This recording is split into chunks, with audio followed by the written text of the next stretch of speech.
Welcome back to the deep dive. Today, we're going behind the scenes of a massive music festival Ooh, to uncover the secrets of event procurement. okay. Think about it.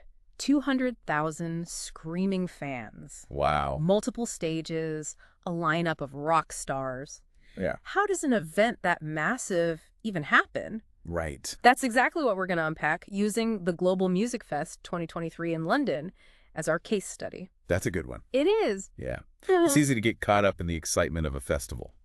Right. But the reality is, pulling it off requires a level of planning and strategic decision-making that most people wouldn't even imagine. Oh, yeah. We're talking about a massive operation with tons of moving parts. And one of the most critical aspects is procurement. Oh, for sure. I'm talking about everything from securing the venue to negotiating contracts with artists, managing vendors, and even making sure there's enough toilet paper in the porta potties. The glamorous side of things. Right. Yeah, Every single detail needs to be carefully considered and planned for. exactly. And that's what makes the Global Music Fest such a great case study. They really nailed the procurement process. Yeah. And we're going to break down exactly how they did it so you can apply these strategies to your own events no matter the size. Okay, let's start with the foundation of any large-scale event. The venue. Right. Global Music Fest snagged the legendary London Olympic Stadium. Nice. And they didn't just get it, they negotiated a 15% discount. Wow. Now, for most of us, negotiating 15% off a cup of coffee is a win, but we're talking about a massive stadium here. It's a testament to their negotiation skills and the importance of early engagement. Yeah.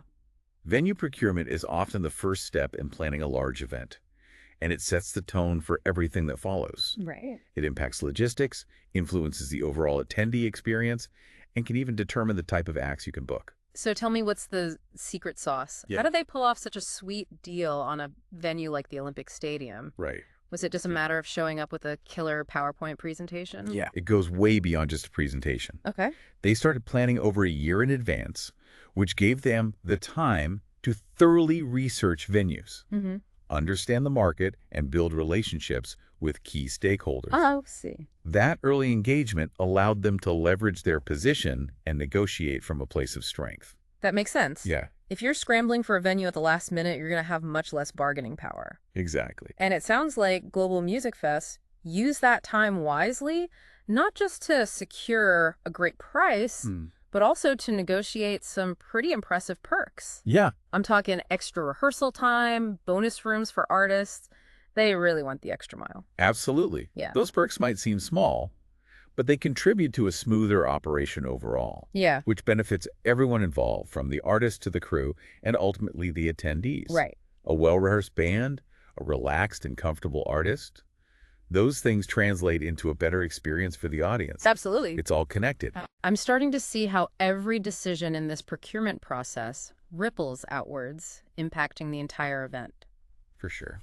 Okay, let's shift gears and talk about tech and logistics, because with a festival of this size, you're dealing with a mind-boggling amount of equipment. Right. We're talking lights, sound systems, video screens, the works. And coordinating all of that can be a logistical nightmare if you're not careful. Oh, yeah. What's fascinating here is that Global Music Fest opted for a strategy called vendor consolidation, which essentially means working with fewer suppliers Okay. to streamline operations. In their case, they chose one provider for all their tech needs. So instead of juggling a dozen different vendors for lighting, sound, and video, they went all in with one. Yeah, That sounds risky, but I guess if you choose the right partner, it could simplify things immensely. they could. But were there any drawbacks to this approach? Anytime you put all your eggs in one basket, there's an inherent risk. Sure. That's why due diligence and careful contract negotiation are absolutely crucial. Global Music Fest clearly did their homework, selecting a provider with a proven track record and negotiating terms that protected their interests. Makes sense. Yeah. So what did they gain from this consolidation strategy? Was it just about simplifying logistics? It definitely streamlined communication and coordination, Right. which is a huge benefit when you're dealing with a large-scale event. But they also managed to save 10% on costs by bundling all their tech needs with a single provider. Oh, wow. Think of it like getting a bulk discount. The more you buy, the better the price. So it's like that buy one, get one half off deal, but on a massive scale. Exactly. Less hassle, better pricing, and fewer chances of something going wrong. Now, that's what I call a win-win situation. Sure, sure. But let's face it, the heart of any music festival is the artists. You're absolutely right. And securing those big-name headliners is no easy feat, Yeah. especially in today's competitive market. So how did Global Music Fest manage to snag those headliners? I mean, we're talking about some of the biggest names in the music industry. Did they just send a casual email saying, hey, want to play our festival? It's a bit more involved than that. Okay. Remember that early engagement we talked about? Yeah. It plays a huge role here, too. Yeah. Global Music Fest started reaching out to artists almost a year in advance, Wow. locking in their top choices early on. I see. So it's not just about having deep pockets, it's about being strategic and getting ahead of the game. Exactly. But what about those special contracts you mentioned earlier? What makes them so special? Yeah, these contracts go beyond just the performance fee. Okay. They often include clauses about exclusivity, meaning the artist can't perform at any competing festivals within a certain radius or time frame. Oh. There are also performance guarantees, ensuring the artist gets paid even if the festival's canceled or experiences low attendance. Wow, so there's a lot more to it than just booking a date and writing a check. It Yeah. sounds like a complex negotiation process. It definitely is. Yeah. And it requires a deep understanding of the music industry, contract law, and even marketing. Yeah. That's why many festivals hire specialized booking agents who have the expertise and connections to navigate this complex landscape. It makes you appreciate the level of detail and behind-the-scenes work that goes into creating a lineup that gets people excited. But with a crowd of 200,000 people, safety and security have to be top priorities. For sure. I can only imagine the challenges of managing that many people in one place. Absolutely. You're talking about crowd control, potential medical emergencies, and ensuring the overall safety and well-being of everyone involved. Right. Global Music Fest didn't take any chances here. Here, they brought in a highly experienced security firm that specializes in large-scale events. So it's not just about hiring a bunch of security guards. It's about finding a company with the specific expertise to handle an event of this magnitude. Exactly. What kind of things did they consider when choosing a security provider? Well, they looked at the firm's track record, their experience with similar events, their understanding of crowd dynamics, and their ability to develop a comprehensive security plan tailored to the festival's specific needs and the venue's layout. I imagine they also had to work closely with local law enforcement and emergency services? Absolutely. It was a collaborative effort involving the security firm, the festival organizers, Yeah. local police, fire departments, and medical teams. Yeah. They conducted thorough risk assessments, Mm-hmm. developed emergency response plans, and strategically positioned medical personnel throughout the venue. That's reassuring to know. Mm. And speaking of medical situations with that many people, especially in a festival environment, there are bound to be some incidents, right? You're right. It's almost impossible to avoid medical situations entirely. Yeah. But Global Music Fest preparedness paid off. Oh, good. While there were some minor incidents like dehydration and a few sprains, Okay. there were no major security breaches or serious medical emergencies reported. So they were prepared for everything from a twisted ankle to a full-blown medical crisis. I guess that's the peace of mind you get when you invest in top-notch security and emergency services. But let's be realistic, festivals don't run on good vibes alone. Right. They need money to keep the lights on the music playing and those porta potties stocked. For sure. So let's talk about the financial fuel that powers these events' sponsorships. That's a great point. Sponsorship revenue is essential for most large-scale events, and Global Music Fest was no exception. Right.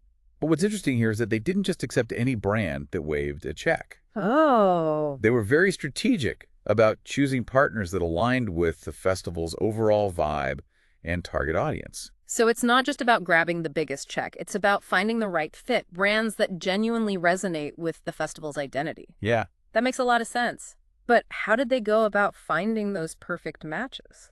They did their research identifying brands that shared similar values and whose target demographics overlapped with the festival's audience. Okay.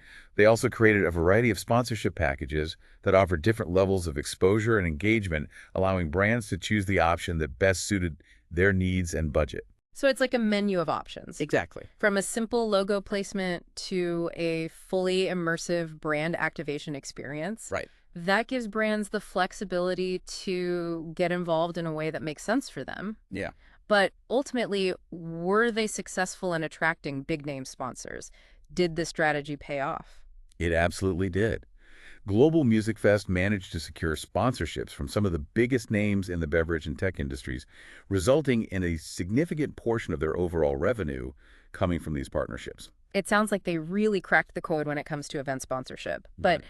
beyond the financial benefits, did these partnerships enhance the overall festival experience for attendees? That's a key question, and in the case of Global Music Fest, the answer is yes.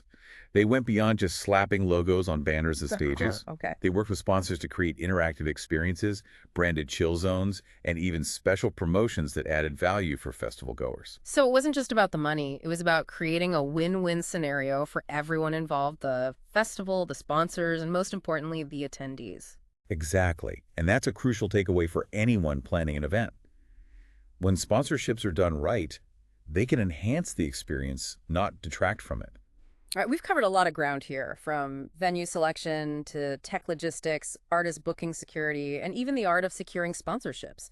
It's clear that pulling off a massive music festival like Global Music Fest requires a symphony of carefully orchestrated efforts. It does. But before we wrap up, let's zoom out for a moment and distill some key takeaways for our listeners. What can we learn from the masters of event procurement? One of the most important lessons is the power of early engagement. Whether it's securing a venue, booking artists, or negotiating with vendors starting early, gives you a significant advantage. Okay. It allows you to be more strategic, explore more options, and secure better deals. So procrastination is not your friend when it comes to event planning. Got it. What else? Another key takeaway is the importance of vendor consolidation, as we saw with Global Music Fest's tech procurement. Working with fewer suppliers can streamline communication, Right. simplify logistics, and often lead to cost savings. It's all about working smarter, not harder, right? Any other nuggets of wisdom you want to share? Absolutely. We can't forget the importance of brand alignment when it comes to sponsorships. Yeah. Choosing partners that resonate with your event's identity and values is crucial for creating authentic and mutually beneficial partnerships. So it's not just about chasing the biggest check, it's about finding partners who genuinely believe in what you're doing and want to be a part of your event's story. Precisely. And lastly, I'd say the Global Music Fest case study highlights the critical role of meticulous planning and attention to detail. Every decision, no matter how small, can have a ripple effect on the overall event experience. It's like that old saying, the devil is in the details. But in this case, it's the success of your event that's in the details. So the next time you're at a concert, a festival, or even a local community event, take a moment to appreciate the intricate web of planning and procurement that made it all possible. From the stage lights to the security personnel, from the food vendors to the ticketing system, it's all a result of careful strategic decisions made behind the scenes. And as we've learned from the Global Music Fest, when procurement is done right, it can elevate an event from ordinary to extraordinary. Thanks for joining us on this deep dive. We'll catch you next time.